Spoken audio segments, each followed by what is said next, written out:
Russia stresses that the opportunity to solve the crisis in Syria through dialogue must be seized immediately.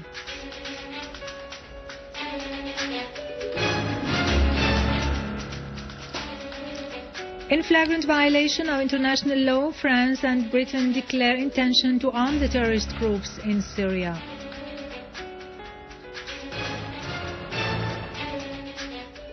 Our army units target terrorists in several areas, killing and wounding dozens of them.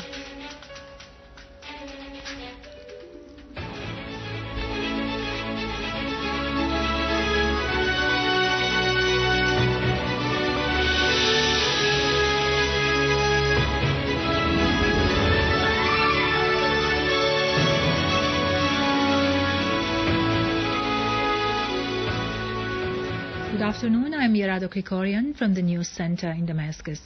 The Russian Foreign Ministry has stressed the presence of a chance to solve the crisis in Syria that must be seized regardless of the schemes hatched by Syria's enemies. The ministry's spokesman Alexander Lukashevich said in a statement that his country is committed to its principled stand to restore mutual understanding among the Syrians to enable them to solve their own problems through dialogue and negotiations, not through fighting and bloodshed. He added that Russia's contacts with the Syrian government and several opposition sides indicate that such chance exists.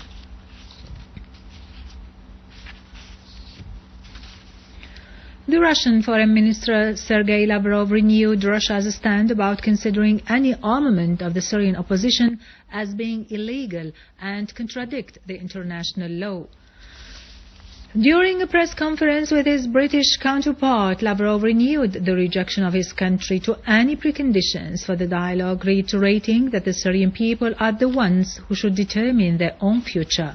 Lavrov pointed out that arming the Syrian opposition is against the principles of international law, recalling the Libyan example which led to catastrophic consequences. Those who support the opposition should urge it, as we do, to speed up the formation of a negotiating team. We call on the Western countries to help form this team in order to conduct negotiations with the Syrian government. This is the only way of stopping the bloodshed in that country.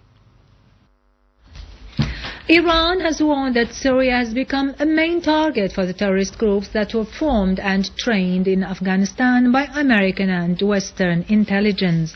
This Iranian stand was reiterated by the Iranian Deputy Foreign Minister Hossein Amir Abdullahian during a press conference he held at the Iranian embassy in the Algerian capital.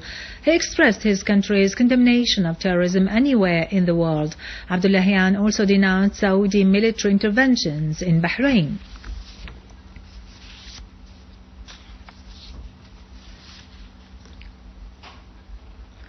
In a flagrant violation of international law, French Foreign Minister Laurent Fabius has declared his country's and Britain's intention to supply terrorist groups in Syria with weapons.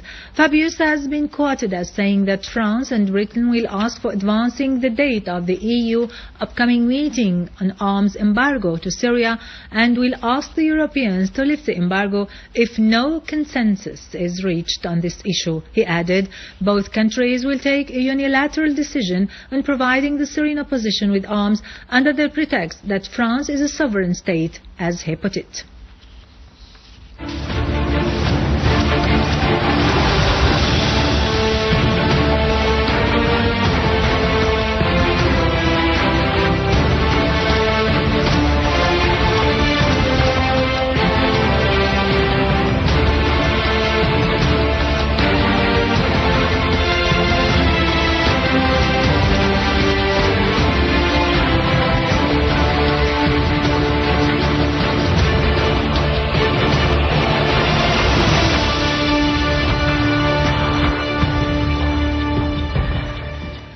Army units clashed members of terrorist groups along Al-Asma'i Street in Jobar neighborhood in Damascus countryside, killing a number of them and injuring others. Terrorist Anas al-Batosh, leader of the so-called military operations in Jobar, was identified among the dead, in addition to terrorists Omar Arida and Naim al-Hamwi. Army units destroyed a weapons and ammunition warehouse for terrorists in the city of Qara and Yabrud, killing and wounding scores of them. An official source confirmed that 3 mortar shells were fired on the central prison in the city of Homs, causing material damages. Meanwhile, army units inflicted heavy damages on the terrorists who were committing acts of looting and murder in the neighborhoods of Al-Khalidiyeh, Bab Sba, Al-Qarabis and Jurat al-Shayyah. Our armed forces destroyed 2 cars and killed the terrorists inside it in Al-Buwaida al-Sharqiyya, Al-Ghusaybiyya and Ad-Dar al-Kabira in Homs. Meanwhile, an official source denied reports about the incursion of terrorists into Homs citadel, stressing that these claims are false and baseless. The source added that these false reports aim at targeting the morale of our army, which is scoring direct hits against the terrorists. Also in Homs, armed forces last night foiled several attempts by terrorist groups to infiltrate into Syria from the Lebanese territories in the countryside of Tel Kalakh in Homs. The terrorists tried to cross the border from Lebanon at the sites of Al-Madhouma, Ayun al-Shara and Qriyat in Tel Kalakh countryside. Army units targeted terrorist hideouts in Al-Huka and Jbayliya towns in Deir ez-Zor, inflicting heavy losses upon them. A source in the governorate pointed out that army has conducted an operation in Al-Mrea village during which a den used by terrorists was destroyed, killing scores of gunmen inside it. Our armed forces continued to chase terrorists in the areas of Idlib countryside, destroying their ammunition warehouses and killing dozens of them. A military source pointed out that scores of terrorists were killed and wounded in Syria city, and a number of their vehicles and weapons were destroyed in Ash-Shaghr area. Syrian Arab army troops have been able to clear Jbala village in the surroundings of Wadi Daif in Idlib suburbs of the armed terrorist groups. The army dealt severe blows to the terrorists in their hideouts and the tunnels they had dug in Jbala in Ma'arit al-Nu'man. The army was also able to record phone calls between the terrorists and their emir, which revealed their confusion and internal differences.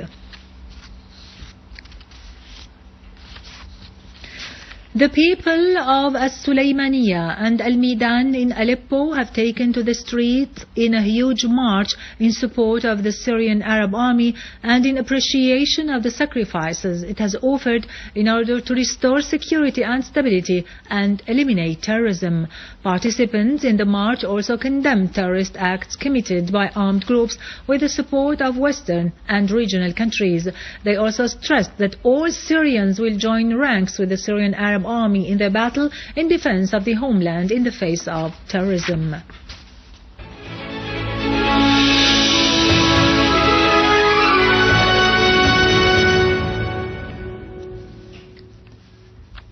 Welcome back. In Iraq, 4 terrorist explosions hit the capital Baghdad, killing 18 and injuring more than 40 others. Meanwhile, the Iraqi army regained control of the Ministry of Justice building after unknown gunmen broke into Al-Allawi area, causing the closure of the main entrance leading to Foreign Ministry. Law enforcement troops were deployed in the area. Egyptian forces and parties have called for demonstrations tomorrow Friday in Cairo and other governorates, calling for the removal of President Mohammed Morsi and the Muslim Brotherhood organization and in support of the army and armed forces. The absence of security in Egypt has led to the death of a young man in Al-Dahaliya.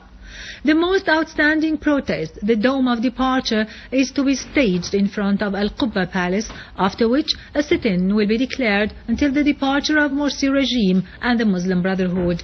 Al-Minassa Revolutionaries Movement also declared a demonstration tomorrow in front of the Unknown Soldier Monument and Al-Minassa in Nasr town in Cairo under the motto, "The Last Chance." Meanwhile, popular coalitions in some Egyptian governorates are getting ready to organize protests calling for Morsi's departure. According to informed sources, the Muslim Brotherhood has called on officials to empty the party's headquarters of any imported material in fear of acts of storming ends by the demonstrators. In Bahrain, the second Al-Karama strikes activities have kicked off, coinciding with the second anniversary of the entrance of Saudi troops into the country on March 14, 2011, to help Al-Khalifa regime in suppressing the widespread popular protests calling for change. According to media sources, the regime's forces used bullets and tear gas to quell the protests, leaving several casualties. A number of demonstrators were detained. Several protests were staged in a number of Bahraini cities, urging the withdrawal of Saudi troops and calling for bringing them to account at international courts due to the violations they had committed against the unarmed Bahraini people. They also called for toppling Al-Khalifa regime, releasing the detainees and referring to trial those involved in killing innocent citizens.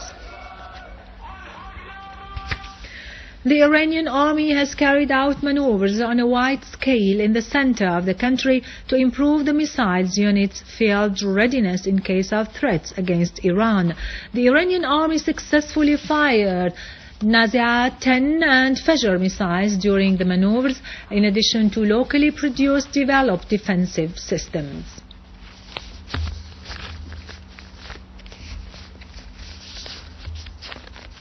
With this, we end our news for today. Thank you for watching. For more news about Syria and the region and to view this bulletin again, you can always visit our website in English, syriaonline.sy.